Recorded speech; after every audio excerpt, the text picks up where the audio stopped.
or more, and will involve thousands of air raids. Earlier today, the mood at the White House was extremely somber. Mr. Fitzwater read out a personal letter he said was addressed to American journalists in Baghdad, urging them to leave as soon as possible. He said that war could start at any time. It looks as though it has started now. This is David McNeil in Washington. RAF crews were already on a state of high alert in the Gulf. Group Captain Cliff Spink, who's in charge of one detachment at an airbase in eastern Saudi Arabia, said his men had been prepared for some time. The deadline was obviously of significance to a great many political leaders in the world, but for us it was no real Beaches Brook. We have been at a considerable state of readiness for some months, as I'm sure you're aware, and so today really was business as usual. Earlier, British airmen based in Bahrain had to scramble for their respirators when their base was put on alert for a chemical attack. The false alarm came just hours after the UN deadline. Reporting from Bahrain, Phil Jones.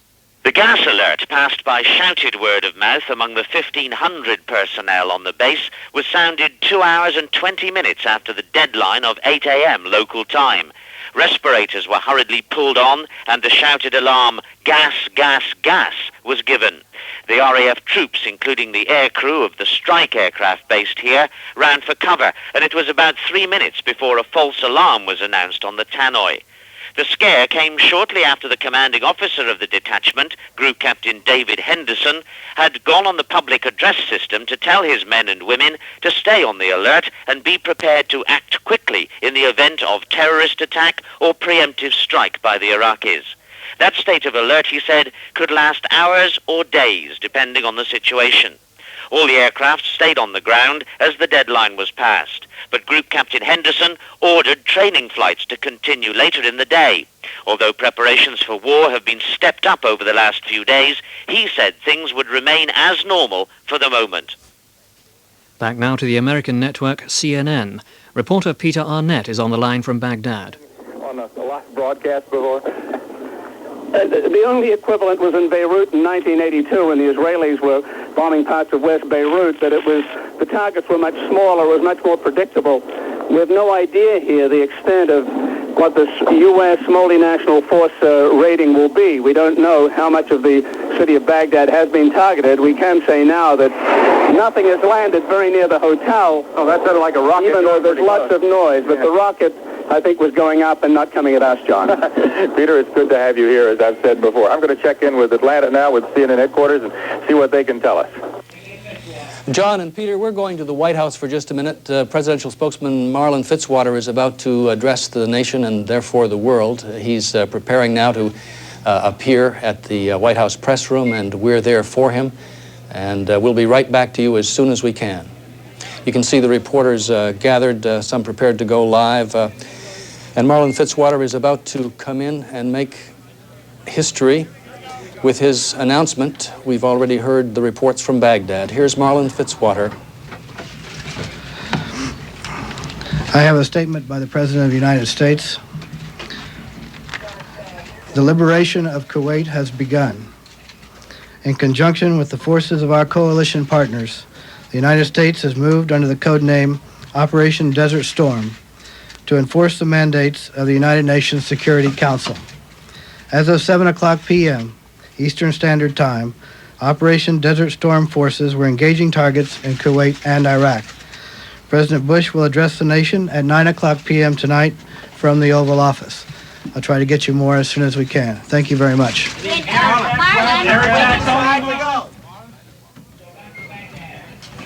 All right, Marlin Fitzwater not taking any questions. The President of the United States will address the nation in a little less than 2 hours from now at 9 p.m. Eastern Time. We're going back to the wire that we have to Baghdad. John Holloman is there, Bernard Shaw is there, Peter Arnett, and CNN staffers. Okay, Peter, we're back. Yes, John, it's clear now that even in the darkness, the thick pools of black smoke are rising from the city, from government buildings, barely a mile and a half away. The bombing is intensifying now, and the explosions are coming closer to this part of town. There's lots of targets here that the U.S. may be interested in terms of communication centers, presidential palace, and other matters. The sky is illuminated now by very large flashes of explosions that I really don't know what they are. Yeah, well, that's true, Peter, and now the entire city of Baghdad has been blacked out. All the lights, except on the very outer periphery of the city, have been blacked out.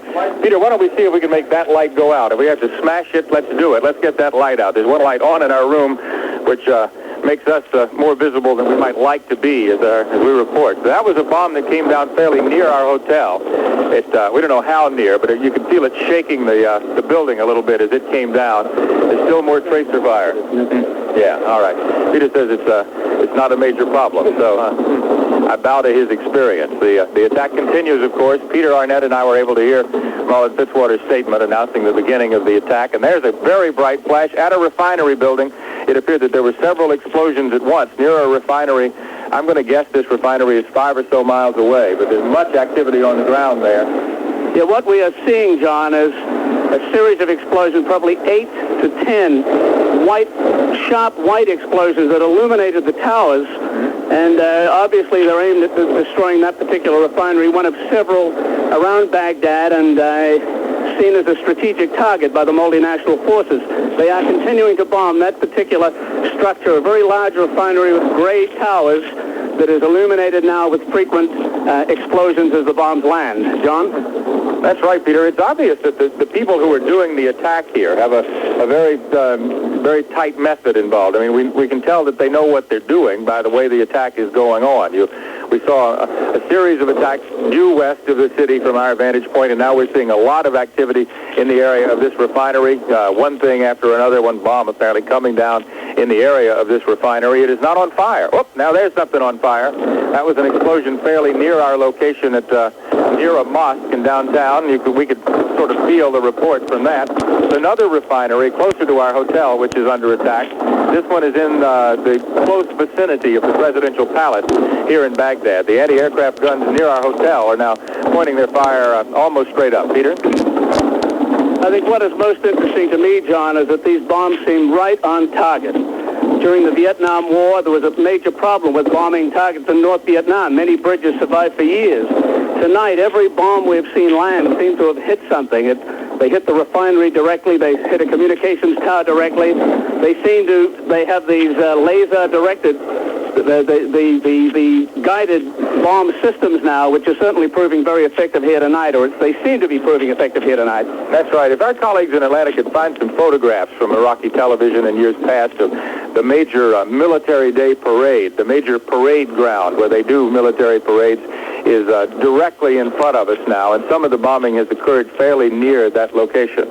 Peter's going to go to the east side of the hotel and see what we can report there at this point, and we'll continue to look out the window. There's there seems to be a lull in the activity now, and as we continue to look out the window, we hear more reports from an area we can't really see any activity, but we can continue to hear the sound of the incoming bombs in the early morning hours today. And as we look, there's a kind of a pallor of smoke over the city of Baghdad now from all the bombing that has taken place so far. No way to keep score on how many of these bombs have come down. The anti-aircraft fire is pretty well stopped at this instant, and you can continue to hear an occasional round go off in the background. Okay, the entire city has now gone black. There were some areas of Baghdad that still had some light on the west side, but except for the emergency power here at our hotel, the city is almost in total blackness now. Peter? Well, the anti-aircraft fire has died down. It seems to me that there's been at least 3 waves of aircraft here so far. And while we can't see activity, we can hear bombs landing possibly to the north of our hotel. We cannot see it. Around this government center where we are living, the anti-aircraft fire has stopped. But as I said, further out in the city, out in the outskirts of the city, there seems to be more explosions taking place, multiple explosions. Yeah. Peter, have you been to the other side of the hotel? Is it the same over there as it is over here? Indeed, it's quiet over there too, but I think it's probably just a lull if President Bush follows through with his threats to attempt to prove to Saddam Hussein that he should leave Kuwait. All right, we're going to check in with our other colleagues around the network now. David will give you a chance to come in with anything extra that you've got. We'd like to go now to Saudi Arabia, where Charles... That was the American network CNN with a report that war has broken out in the Gulf. More details on the Gulf attack have come from a news agency report just in, which says that the first F-15 fighter bombers took off from a base in central Saudi Arabia just over 2 hours ago. According to a colonel on the base, they took off in pairs. The aircrafts were heavily loaded with bombs and underwing fuel tanks. The colonel, the base's chief maintenance officer, said, "This is history in the making. We've been waiting here for 5 months now. Now we finally got to do what we were sent to do." We're going to return to tonight's attack later in the bulletin, but first a review of the other events during the day. The Home Office has announced that 28 Iraqi citizens staying in Britain were arrested during the day. A government spokesman said they were being detained because they're regarded as posing a threat to national security. Correspondent Matt Fry to sum up the situation so far. Well, I've just heard confirmation from the Foreign Office here in London that hostilities have indeed broken out. About a quarter of an hour ago, Marlin Fitzwater, the White House spokesman in Washington, said that the liberation of Kuwait had begun. Just to sum up the situation, about 11:30 London time, 2:30 Baghdad time, fire could be heard, artillery fire. The night sky of Baghdad was lit up. It was a very dramatic situation described by the correspondents there, especially those from the American cable network news, who were speaking from their hotel room. It was a very dramatic situation, but no one knew exactly whether the Iraqi army was just firing into the sky, averting an attack which hadn't actually taken place. But shortly after that, the attack continued, there was more fire, and it now seems that hostilities have indeed broken out. International aid agencies say up to 1 million people may become refugees because of the war, that fighting has broken out. We can go over now to our defence correspondent, Mark Leahy, in Saudi Arabia. There's been no confirmation over here that fighting has broken out, but there's been enhanced air activity at Dhahran Air Base. And everyone believed at the beginning that it would be air attacks that would be used against Iraq. The first aim of the Allies will be to destroy the Iraqi Air Force and destroy Iraqi Scud missiles, which will be used for any retaliatory strike. We only learned today that there are now 1,800 American aircraft, about 150 British aircraft as well, which would be involved in any operations against the Iraqis. They would be attacking at night, as we know, and they've gone over taking out a variety of targets. In the beginning of any attack, there would be at least 1,800 missions flown in the night. They could double that number of missions on an immediate return. The lights here at Dhahran have already been taken out as they've blacked out large areas. We are now completely uninformed as to what is actually happening. This is the information blackout we expected at the beginning. The next few days will be critical. The ground forces of the Allies are inferior in number, but stronger in technology. What they'll be relying on is air power to enable them to rule the skies. Once they rule the skies, it will become much easier for the Allies. What will happen is that they will be able to pick out Iraqi targets, isolate the battlefield around Kuwait. That's the most important area that they can cope with. If they can isolate the forces in Kuwait, then the war could be short. It will be very bloody. The main Allied plan will be to minimize casualties by maximizing the Iraqi casualties. We'll be seeing an amazing surge of missions over the next few days from all of the aircraft here. After they've destroyed the Iraqi Air Force, they will then turn on to other targets such as command and control, trying to disrupt the communications of the Iraqi army. There will be other high priority targets. They'll have to isolate the supplies, destroy the roads. Those tasks will not be easy, simply because it can be difficult to find these targets. Iraqi ground defenses are very strong. They're hoping that casualties will be minimal. The Allies have an enormous numerical superiority in the air. With their 1,800 American aircraft, probably some hundreds of Allied aircraft, they will outnumber the Iraqi Air Force by something like 3-1. Following that means the air battle should be over in approximately 2 or 3 days. If it is not, the Allies are in trouble. Once that air battle is effectively over, the rest should be the proper application of overwhelming force. If they have to get involved in a ground battle, they will be trying to minimize casualties, but that will bring significant Allied casualties. Now we've just got the lights back on. The blackout appears to be finished. We're still waiting for information officially confirming the attack over here. We're not expecting very much when it is confirmed. The information they've been bringing out on intentions, future attacks, they've made quite clear very little will be given for reasons of military secrecy. This is Mark Lacey handing you back to the studio.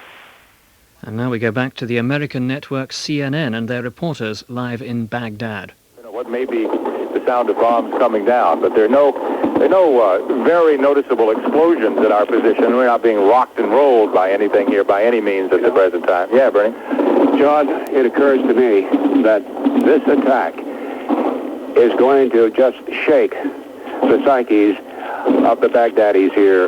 This is unprecedented, and I'm really anxious for daybreak to come so that we can get out and see what has been wrought here. All right. Daybreak is only 4 hours away, and if we make it that long, we'll certainly be able to do that. I'll tell you, in my conversations, Bernie, with the people of Baghdad, they've always said, oh, we had all these rockets come in the Iran-Iraq war, and I kept telling the people who I spoke with, well, you know, the American and the coalition forces have bombs much stronger than the ones that came during the Iran-Iraq war. Oh, no, we'll be all right, they say. I have a feeling that when dawn breaks here in Baghdad, the Iraqis are going to have a whole different level of feeling and potential respect for the Allied forces. Let's check in with Atlanta just for a moment to see if they can give us some more information from any of their outposts around the world. Dave French in Washington, CNN colleagues around the network, what can you tell us? Well, John, thank you. This is David French in Washington. The President is going to address the nation at 9 p.m. Eastern. We will be carrying that live. There will be followed by a briefing. Secretary of Defense Cheney with Joint Chiefs man Colin Powell, General Powell, right after the President speaks. We're going now to a report from Riyadh, where our John Sweeney is waiting. Please come in. In Riyadh, the official military information bureau is still closed. However, as of a few minutes ago, the air raid sirens in the Saudi capital went off. They're still going off at this time. We have no visual indication that any incoming artillery or missiles have arrived or indeed are on the way, but we can report that the air raid sirens are going off. The military, as I say, has been silent. About 2 hours ago, we heard a huge noise, and it was confirmed that 4 KC-135 super tankers had left the airbase. These are the planes, of course, that refuel other fighter planes and bombers, American fighter and bomber planes, over the area. So they're in the air. They also could be deployed to refuel the B-52s, which presumably could be coming from Diego Garcia, the island of Diego Garcia, although we don't know that. That was the American network CNN. Now more from our foreign affairs correspondent, Matt Fry. Yes, and in fact we go straight to Riyadh in Saudi Arabia, where Jonathan Birchall, one of our correspondents, should be on the line. Jonathan. Hello. Can you tell us anything from your end? Well, air raid warning sirens have just sounded here, and they've just gone off. That supposedly indicates the possibility of an air attack. Lights are still on in the city. There's been no sign of anything coming at the city. Earlier tonight, there was this planes taking off from the major airbase, or the city airbase just down the road here. It was unclear whether there was anything unusual, but clearly it was. There were tanker planes. Also, we saw what appeared to be reconnaissance planes taking off, and 4 fighters have been seen circling in the city earlier on. You talk about planes taking off. Any evidence at all of Iraqi planes attacking? Absolutely nothing at the moment, apart from the sounding of the air raid sirens. It's 3:30 in the morning here, so there's nobody on the streets. But there's no sign of any blackout either, which you would have expected if there was a serious risk of attack at the moment. Have there been any announcements on television or radio? No, well, the television at the moment is completely blank. I haven't had anything on the radio yet. I only got up at it myself only 5 minutes ago, so I really can't say. And so has the sound of the air raid sirens woken up people? Is there a sense of panic at all on the streets? Well, there's nobody at all on the streets. There's hardly any cars on the streets either, because I say it's the dead of night here, but I'm sure people are deeply alarmed at home. And were you surprised by the beginning of all this activity, or did you sense it coming? Was there a feeling that it was about to start? Well, there's been an immense tension here yesterday, and was the deadline's passed. But the question everyone was asking was, is it going to happen today? Is it going to happen tomorrow? And now it's happened. Thank you very much, Jonathan Birchall in Riyadh. Some other news now. The appeal court in London has quashed the conviction of a man who claimed he had been framed by members of the now disbanded West Midlands Police Serious Crimes Squad. In 1988, Mr. John Edwards was sentenced at Birmingham Crown Court to 14 years for armed robbery. But the Lord Chief Justice, Lord Lane, has ruled that the conviction was unsafe. Mr. Edwards is the third man arrested by the Serious Crimes Squad to have been freed by the Court of Appeal. On the money markets, there's been a sharp increase in the price of gold. It closed up $4.50 at just over $403 an ounce. Shares closed higher in New York after the statement from the White House that the final decision to attack Iraq had not yet been made, and the Dow Jones average rose 18.32 to 2508.91. In London, the 100-share index fell 16.1 to 2054.8, and on the foreign exchanges, the pound was little moved against the dollar at $1.90.25. Now, political reaction to the outbreak of war. Back to Matt Fry. And we go straight over to our political correspondent, Hugh Edwards. Hugh, what can you tell me from your end? At the moment, we're still searching for response, as you can imagine, Matt. But one quote we've had already from Tony Benn, who's been prominent, of course, on the Labour benches in opposing the government's strategy on the Gulf. He said that the fact that the attack has begun, the war has begun, is, in his words, an obscenity and a profound tragedy. We expect the Prime Minister, Mr. Major, to make some kind of statement. We're told tentatively at this stage, around about 7 or 8 o'clock tomorrow morning. I stress that the times are not precise, but there are plans apparently that he will give us some kind of statement tomorrow morning. That, of course, will follow President Bush's earlier statement. That will have taken place some hours before. Otherwise, it would seem, Matt, that the rumours that were flying around Westminster some short while ago, that the great important phone call from President Bush to Mr. Major, there was suggested that that had taken place. They were not commented upon by Downing Street, but it now becomes clear, of course, that those rumours were true, that the telephone call had taken place. Mr. Major had been informed that the attack would begin, and it has indeed done so. And so far, have you heard any reaction at all from the Foreign Office? From the Foreign Office, nothing so far.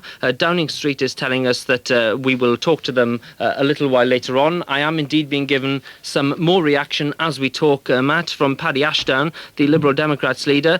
He said that we all had hoped it wouldn't happen, but everyone must work for a quick victory, he says, with a minimum of casualties. And we are also told at the moment that the Ministry of Defence is telling us that officials have already begun arriving there to discuss what's going on, and Tom King left, we're told, at 11:30 this evening. So obviously the lights will be burning at Whitehall tonight. Discussions are underway immediately. We can expect perhaps some information as the night goes on, Matt, but at the moment we wait.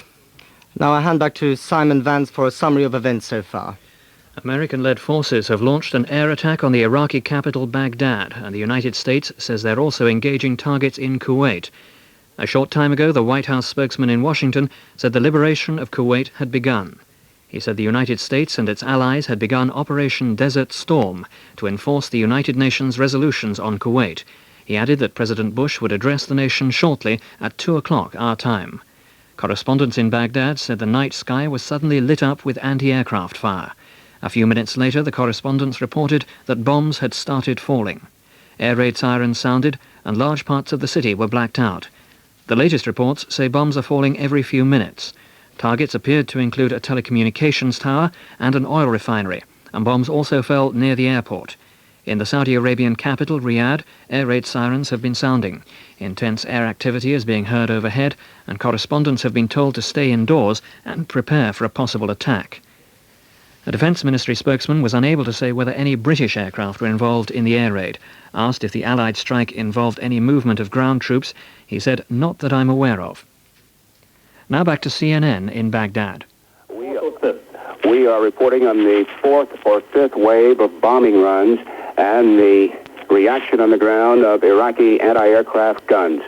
Yeah, and Bernie, I believe they were the F-15Es from Saudi Arabia that were reported on CNN earlier. They were apparently coming in this direction, but it has been deathly quiet here for about 20 minutes. It seems that this initial raid is over. Let's take John's suggestion and go back to Atlanta now, just in case our colleagues on the network have more information for you. Bernie Shaw, Peter Arnett, and John Holloman at the Al Rashid Hotel in Baghdad. Of course, we'll be back to you, and thank you very much for your reports. We're happy to see that you're in good spirits. You have a terribly large story to report. We're going now to the White House. President Bush will address the nation at 9 p.m. Our senior White House correspondent, Charles Bierbauer, is there. Thank you. David, I think that as we find the detail unfolding in what is transpiring here tonight, we will see that the timing is very meticulous, and that when the president speaks here at the White House at 9 p.m. Eastern Time, it will be 5 a.m. in Baghdad. Dawn will be approaching, and people will there be getting a sense of just what has been wrought in the course of the night. And there was a purpose behind that, to have the president make his address after these first waves of bombing have taken place. We're also given to understand that the president will try to seek a tone of reassurance in this speech, reassurance to this country to be sure, and an explanation that diplomatic efforts had been exhausted before taking this step. We also understand that the congressional leadership, the main people on Capitol Hill, that would be Senators Dole and Mitchell, Congressman Foley and Michael, have been informed by the president. David? Thank you, Charles. We'll be back to the White House again, the presidential address to the nation at 9 p.m. We go now to Jerusalem and Richard Blystone. And we've been listening to CNN. Now over to Jeremy Vine. Well, with us in the studio now, Paul Reynolds, BBC Radio's diplomatic correspondent. Paul, what were your first thoughts as you heard the news at midnight that attacks had begun? Well, I think we really rather expected it tonight, because they couldn't do it last night. The deadline did not run out until this morning, 8 o'clock in Baghdad. And therefore, I think the military thinking was, why wait any longer? Why give Saddam Hussein the chance to launch a possibly preemptive strike? This was the great fear that he has about 500 Scud missiles, and these will be among the first targets, because although we're hearing of air raids in Baghdad, I think the main action will be out in the desert at the 30 or so air bases the Iraqis have, and at those missile sites. It's absolutely essential that those missiles be taken out. The problem is that they're mobile missiles, and some of them may be, the Iraqis may get some of them away. So that, I think, was the thinking. Why wait longer? And so we have the attack has started. The Foreign Office spokesman I've just been speaking to has confirmed that hostilities have broken out. He's giving no further details, no details of whether any British aircraft are involved. But I know that British aircraft will be involved, because I was speaking to some RAF Tornado pilots at the Mukarak Air Base in Bahrain on Saturday, and they said that they would be in the first wave. They have these runway busting bombs called JP-233s, and their aim is to break up some of the runways, or as many of them as they can hit, of the Iraqi Air Force. And as I say, they have 30 of these main air bases, with possibly 30 other dispersal air bases. It is a huge task these air forces are undertaking tonight in Iraq. As these planes fly into Baghdad, what is their task in that city? Well, judging from the reports, those very vivid and brave reports from the CNN reporters in the Al Rashid Hotel, the Rashid Hotel is on the same bank of the river as the presidential palace and as the main communications center. Most of the population of Baghdad is on the other side of the Tigris River, on the east bank. The government complexes are on the west bank, and it should not be that difficult a task for the air forces, and this is mainly, this particular operation I would think is mainly an American one, to pick out government buildings, communications, an oil refinery we heard was being attacked, that kind of target. I think the primary intention in the first hours is to cut the communications between the Iraqi headquarters and its military commanders down south. If they can do that, then Saddam Hussein has already given out sealed orders to these people. He made a bit of a song and dance about this a month or so ago, but those sealed orders may not take account of the way the battle is going. And if they can cut him off, then I think that will be a major aim achieved in this initial air raid. Do you think there's significance in as much as this attack has come very soon after the deadline expired? Well, I think, as I say, I think they couldn't wait. There was just no military reason to wait, unless there had been some local condition, as there was on D-Day. You remember that there was a great argument about whether they should postpone it because of the storm in the Channel. Eisenhower said, no, we go in, and they went in. And the question, then became why wait even a day or two? Because the Iraqis would have simply been even more prepared. So what happens next? Is there any way of reopening some diplomatic channel? No. One assumes not. No, I think that phase has ended. I think what happens next is the battle, the war. And the first phase will be the air phase. I think that the land phase will not follow immediately, that we will have this very intensive air raid for a matter of days before, first of all, you strike at the inside Iraq targets, then they will pulverize the Iraqi army in Kuwait, and then they will move in themselves. Paul Reynolds, diplomatic correspondent, thank you very much. Confirmation that the war had begun came shortly after midnight in a statement from the White House spokesman Marlin Fitzwater. I have a statement by the President of the United States. The liberation of Kuwait has begun. In conjunction with the forces of our coalition partners, the United States has moved under the code name Operation Desert Storm to enforce the mandates of the United Nations Security Council. As of 7 o'clock p.m. Eastern Standard Time, Operation Desert Storm forces were engaging targets in Kuwait and Iraq. President Bush will address the nation at 9 o'clock p.m. tonight from the Oval Office. I'll try to get you more as soon as we can. Thank you very much. I'd like to apologize for the quality of that tape. For the latest news of the attack on Iraq, we go back to CNN, whose reporters in Baghdad are describing the air raids that began the war. See what else we can find out about this. Here we go. We'll go back to the rest of CNN. Go ahead, fellas. Thank you very much, John and Bernie and Peter, reporting from the Al Rashid Hotel in Baghdad, where Operation Desert Storm has struck with air power attacks by the multinational forces. And for that update, we'll go now to the Pentagon and Wolf Blitzer. David, Pentagon officials say it should have come as no surprise that this attack started tonight. They say that the United States wanted to start the attack at night. There are specific targets. For almost 5.5 months, the United States has outlined virtually every strategic target in Iraq and occupied Kuwait. The U.S. airstrike was almost certainly designed to begin with the stealth fighters, the F-15Es, the F-16s, as well as the Tomahawk unmanned cruise missiles that have been stationed in the Persian Gulf aboard some of the aircraft carriers. There are 2 there now, as well as the battleships Wisconsin and Missouri. Pentagon officials say that right after the president's address to the nation, 9 o'clock Eastern Time, both Defense Secretary Dick Cheney as well as General Colin Powell, Chairman of the Joint Chiefs of Staff, will come here into this room and brief the news media on details of the U.S. operation. It obviously has been well planned. Obviously, it's something that the United States has been planning for some time. Now let's go to Baghdad, where our colleague John Holloman is standing by. Well, thanks. As soon as we were confident that the skies were going to stay dark for a while, they lit up again. And there are more tracer rounds. We can hear explosions off in the distance to the west of central Baghdad.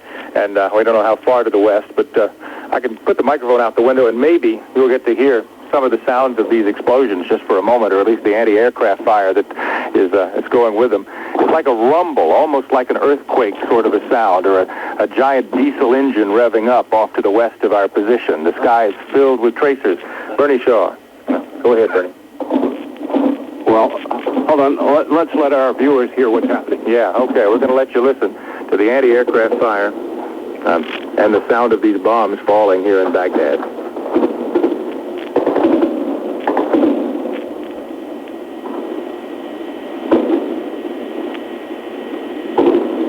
The intensity of the Iraqi anti-aircraft fire is not as great as it was an hour ago, is it, Peter? No, it's not intense in that part of the city, and what interests me, John, is that there doesn't seem to be any surface-to-air missiles going up.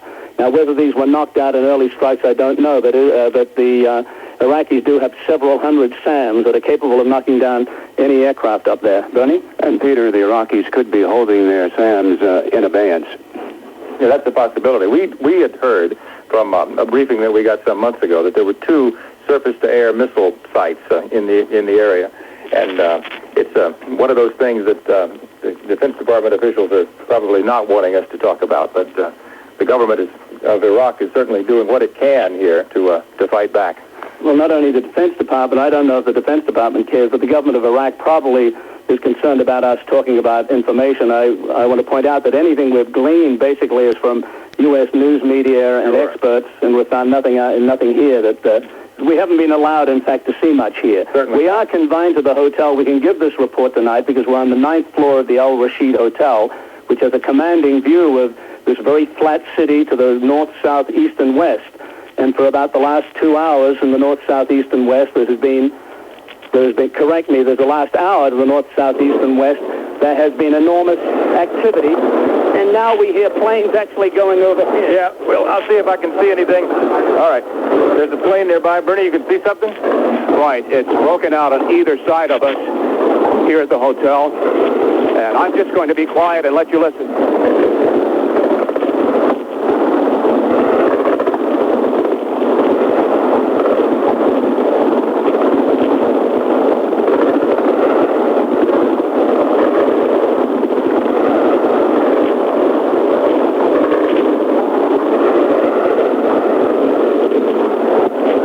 What we can see, Peter and I, the refinery that we told you about is still being hit again, and we can hear jet planes flying overhead now, and the anti-aircraft guns going up to attempt to hit those.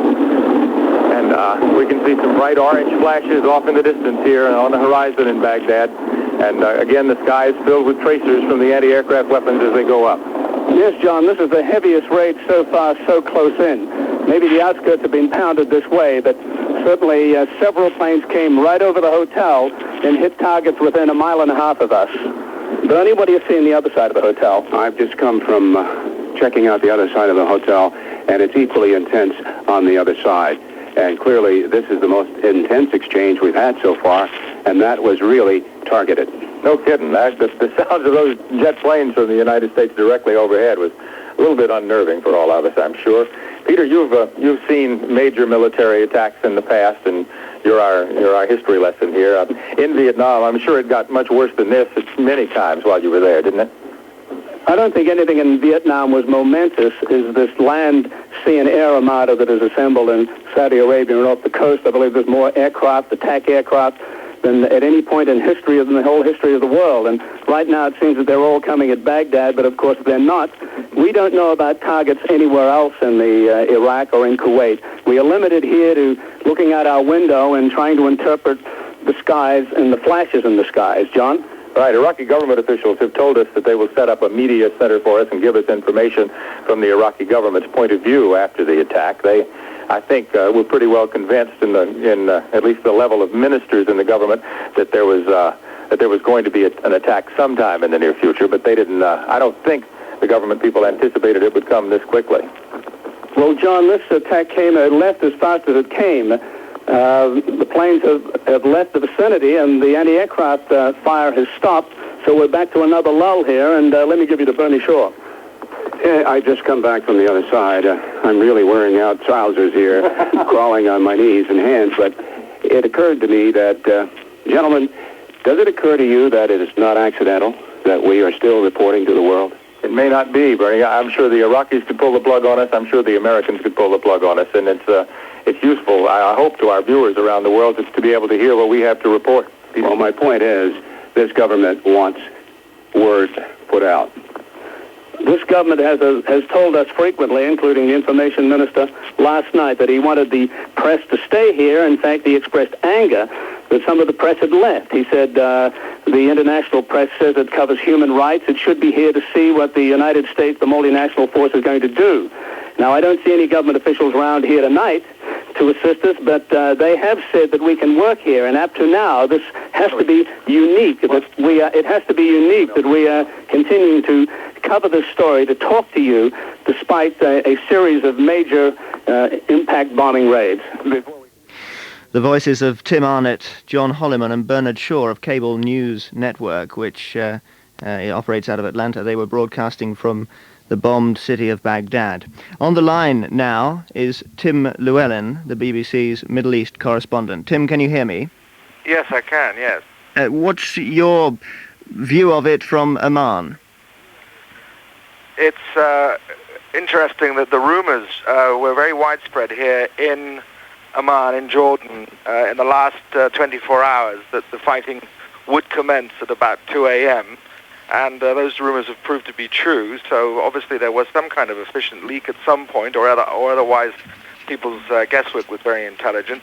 Military briefings we've been having in the last few hours or so indicate that exactly what we've been told is happening, that what the Allied air forces are trying to do in a very insistent and a very committed and a very incessant and violent way is to knock out as much as they can at first of the Iraqi air defenses right inside Iraq, as we've heard so vividly from Baghdad, in and around Baghdad itself, to try to do this without causing too many civilian casualties. We, of course, will have to wait to see the results of that, to hit targets in other parts of Iraq, to hit military installations, crucial military industrial complex factories, and at the same time to start a campaign of heavy bombing of the troops in Kuwait to try to soften them up, so that what is hoped for is that after a few days of this kind of intense military activity by the American-led alliance, the Air Force of the American-led alliance,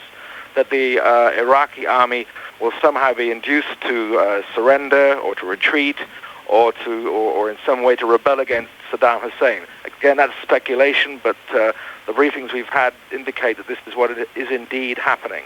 So what sort of briefings are you getting? Are they quite detailed? Well, I can't elaborate on them. They're deep briefings we've been getting from sources that have asked us not to disclose their nature, but I can assure you that they are from people who are reliable and obviously has got good access. It's been a very active hour already, and yet you said this might carry on for days. Is it possible that we might wake up, or Baghdad might wake up tomorrow morning and it might all be over for that city? Very much. I think, it's impossible to predict, but the thinking seems to be here in military circles that this bombardment, because of the strength of Iraq's air defenses and the possibility or even the probability of some kind of retaliation by Iraq, perhaps even firing a missile in the direction of Israel, that the campaign will have to be sustained. And I think the Allies intend it to be a quick, sustained, but perhaps 2 or 3 day aerial bombardment that will sap the will of the Iraqis and somehow either get them to surrender or move against President Saddam Hussein himself.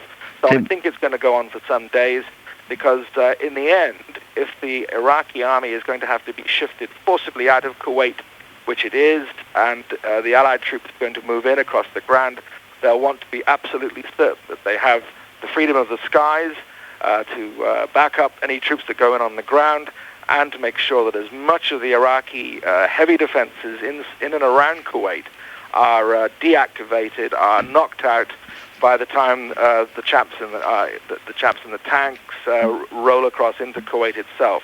So I think we're going to see consistent bombing now all over Iraq, but not to the extent of carpet bombing of civilian targets. I think they're going to try to be very selective, but very insistent in that selectivity. Tim Llewellyn in Amman, thank you very much indeed for coming on the line to us. And I believe we also now have Mark Leahy, the BBC defence correspondent, on the line. Are you there, Mark? Yes, I am. We just have had news from Reuters, which says, Mark, from London, that the British Defence Ministry has said that British forces have been in action in the Gulf.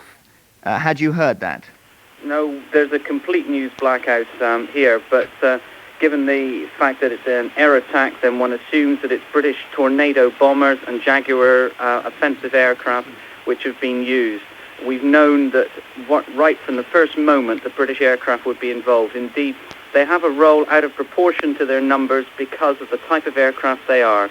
The Tornado strike bomber is an all-weather night attack aircraft which is partly designed to destroy runways, and that's one of the most important targets in these first few critical hours. What it's got a bomb on it called the JP-233, which sends out over 200 munitions as they zip low level across an airfield, maybe at 50 or 60 feet, then rising to 200 to drop the bomb. They contain runway cratering munitions. They parachute out and then bury themselves deep into a runway and crater it. Beside them are anti-personnel munitions, which are going off one by one very quickly, and then other time delay ones which will be going off every few minutes to prevent the runway being repaired. That's the kind of technology which is being used in these first few hours. Now, those Tornadoes are some of the best airplanes that we've got for this whole process, and they will have been involved immediately. One of the first things that happened was that Iraqi anti-aircraft guns opened up, and the reporters on CNN said that they appeared to be shooting at what they couldn't see. Were they shooting into thin air, or were they aware of the oncoming attack? I would imagine they were shooting into thin air. We're coming up to a dark moon. We're coming up to a moonless night, so there's very little moon now, so they won't have seen very much. Now, the Iraqi air defenses are very strong, but they're very mixed quality. They've got some quite modern missiles, which are obviously radar-guided. They've got other weapons which come back from 50s technology, which are line of sight. Now, it would be quite consistent for them to be just firing into the air, laying down a barrage, and hoping that somebody will fly into it. The feelings of the people over there can't be imagined, but obviously they're going to be fairly panicky. It'll be rather like the Libyan attacks, which the Americans did when every aircraft gun available just opened up. But that shouldn't ignore the fact that the things that the CNN reporters won't have been seeing much further out will have been using radar. Now, they'll have to have been jammed by the Allied aircraft as they come in. What you'll have been having in this first hours, when you know that you can organize the attack and make sure it's right, is what they call a mixed package of aircraft. They'll be having the bombers, then with them there will be ECM aircraft, electronic countermeasures. They'll have been listening for the enemy radars, and as soon as they detected them on their scopes, they'll have been sending out jamming signals. With them will have been anti-missile aircraft, missile suppression aircraft, and what they'll have been doing is sending radar homing missiles